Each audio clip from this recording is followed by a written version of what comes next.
Hello everyone, जय Hind, Vande Mataram. Friends, 15 तारीख की सेकंड शिफ्ट का ये पेपर है जिसमें हम जीएस, करंट अफेयर और स्टैटिक पोर्शन के क्वेश्चंस को देखेंगे। आप एक बार मैच करिएगा कि आपके कितने सही हो रहे हैं, और जो भी सेकंड शिफ्ट वाले हैं 15 तारीख के, वो सब कमेंट करें कि उनके जीएस पोर्शन में कितने क्वेश्चन सही हुए हैं। चलिए पहला क्वेश्चन देखते हैं। 1930 में महात्मा गांधी द्वारा सविनय अवज्ञा आंदोलन शुरू करने का कारण था, तो इसका आंसर होगा सी, नमक कानून तोड़ने के लिए दांडी मार्च। दूसरा, निम्नलिखित में से कौन सा 1857 के विद्रोह का परिणाम था, तो इसका आंसर होगा ईस्ट इंडिया कंपनी की शक्तियों को ब्रिटिश क्राउन में हस्तांतरित करना। तीसरा है, निम्नलिखित में से कौन भारत पृथ्वी का सबसे बड़ा अंतःस्थलीय जल निकाय है, तो कैस्पियन सागर। निम्नलिखित में से कौन स्वतंत्र भारत का पहला भारतीय गवर्नर जनरल था, तो इसका आंसर होगा सी, राजगोपालाचारी।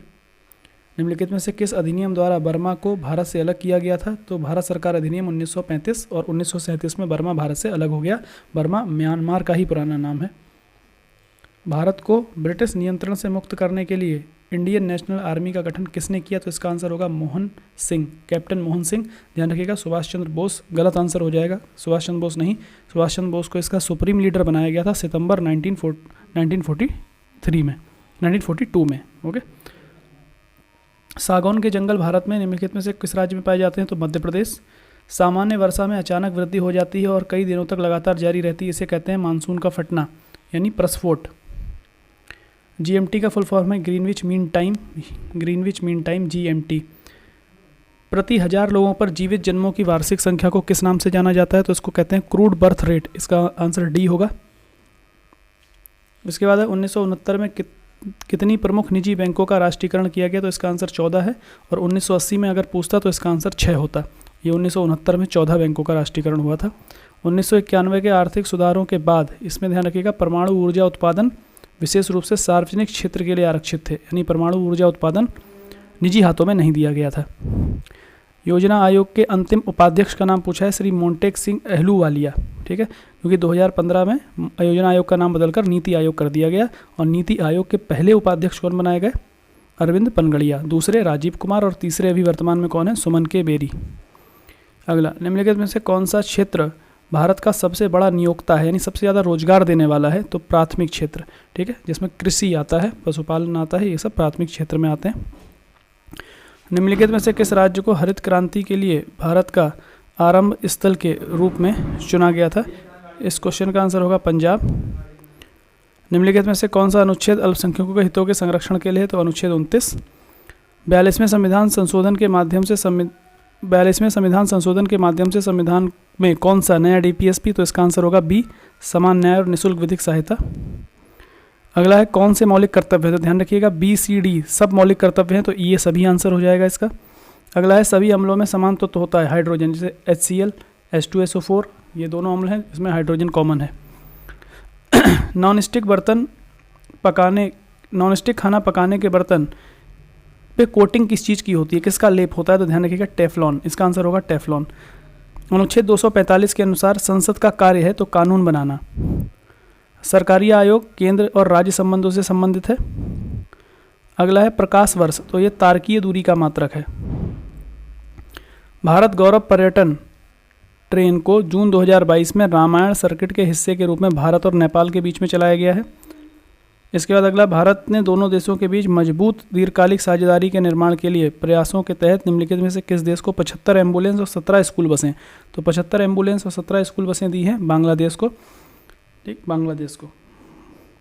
अगला, निम्नलिखित में से किस राज्य सरकार ने 5000 रुपये की काशी यात्रा सब्सिडी, तो इसका आंसर होगा कर्नाटक।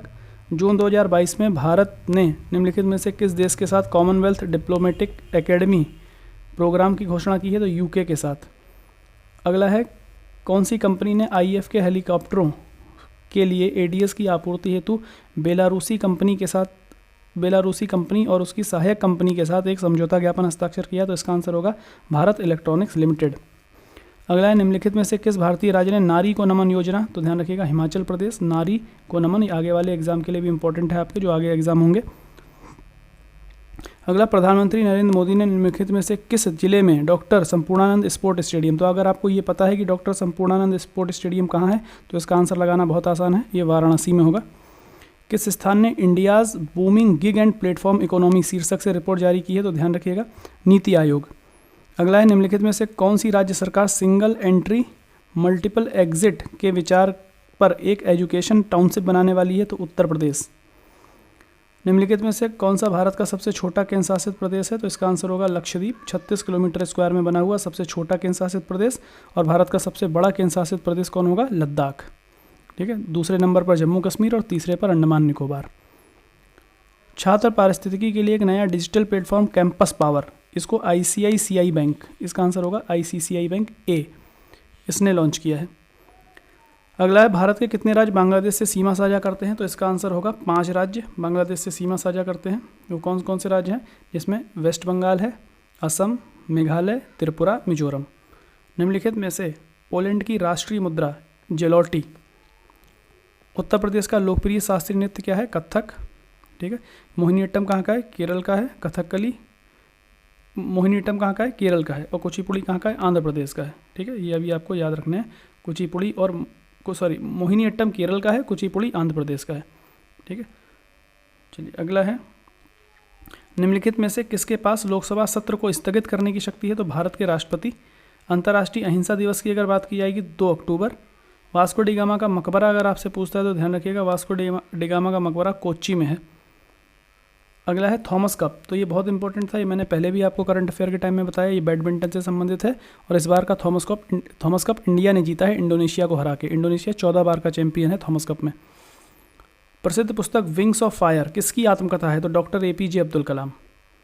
ग्लोबल वार्मिंग के अपेक्षित परिणाम है ये सभी, क्योंकि उससे समुद्र के स्तर में वृद्धि होती है, तटीय रेखा में भी परिवर्तन होता है और फसल पैटर्न में परिवर्तन हो जाता है। ठीक है, इसके बाद अगला, जजिया कर फिर से लगाने वाला मुगल शासक कौन था? तो इसका नाम है औरंगजेब। इसने 1679 में 1679 में जजिया कर फिर से लागू किया था। अकबर ने 1579 में जजिया कर समाप्त कर दिया था। 1579 में अकबर ने जजिया कर को समाप्त किया था। ठीक है, कब किया था? 1579 में। ध्यान रखिएगा, क्योंकि 1563 में अकबर ने जजिया कर समाप्त किया, लेकिन 1575 में अकबर ने जजिया फिर लगाया और 1579 में फिर बंद कर दिया। उसके बाद ना तो जहांगीर ने ना ही शाहजहां ने जजिया लगाया, सीधे औरंगजेब ने 1579 के बाद 100 साल बाद 1679 में जजिया को फिर से लगाया था। निम्नलिखित में से किसे अंग्रेजों द्वारा शुरू किए गए सबसे महत्वपूर्ण योगदानों में से एक माना जाता है? तो इसका आंसर होगा रेलवे। ठीक, रेलवे। पंचतंत्र की कथाएं, ये हमने एग्जाम से 2-3 दिन पहले ही डिस्कस किया था। ये विष्णु शर्मा के द्वारा लिखी गई हैं। गौतम बुद्ध ने सारनाथ में अपना पहला उपदेश, ये धर्मचक्र प्रवर्तन मुद्रा में, और बुद्ध के पहले उपदेश की घटना को भी क्या कहते हैं? धर्मचक्र प्रवर्तन। और हमने वहाँ ये भी पढ़ा था कि बुद्ध ने अपना पहला उपदेश अपने 5 शिष्यों को दिया था, 5 साधकों को, जिनका नाम क्या था? कौंडिन्य, वप्पा, भादा, महानामा, अस्सागा। कौंडिन्य, वप्पा, भादिया, महानामा, अस्सागा, ये 5 लोग थे। निम्नलिखित में से किस शासक के दरबारी कवि हरिशेन थे? तो इसका आंसर होगा सीधा समुद्रगुप्त। यहाँ पर चंद्रगुप्त विक्रमादित्य ऑप्शन में ही नहीं है, तो कंफ्यूज होने का सवाल नहीं, समुद्रगुप्त। और इन जो हरिशेन है, इन्होंने ही लिखी थी प्रयाग प्रशस्ति। ठीक है, जो इस समय वर्तमान में प्रयागराज में है, किले में। ठीक, इलाहाबाद के किले में। तो हरिशेन ने लिखी थी प्रयाग प्रशस्ति, जिसमें समुद्रगुप्त की विजयों का उल्लेख मिलता है। तो ये आंसर से आप एक बार चेक करिए और बताइए कितने आपके क्वेश्चंस इसमें से सही हो रहे हैं। Thank you very much. जय हिंद, वंदे मातरम।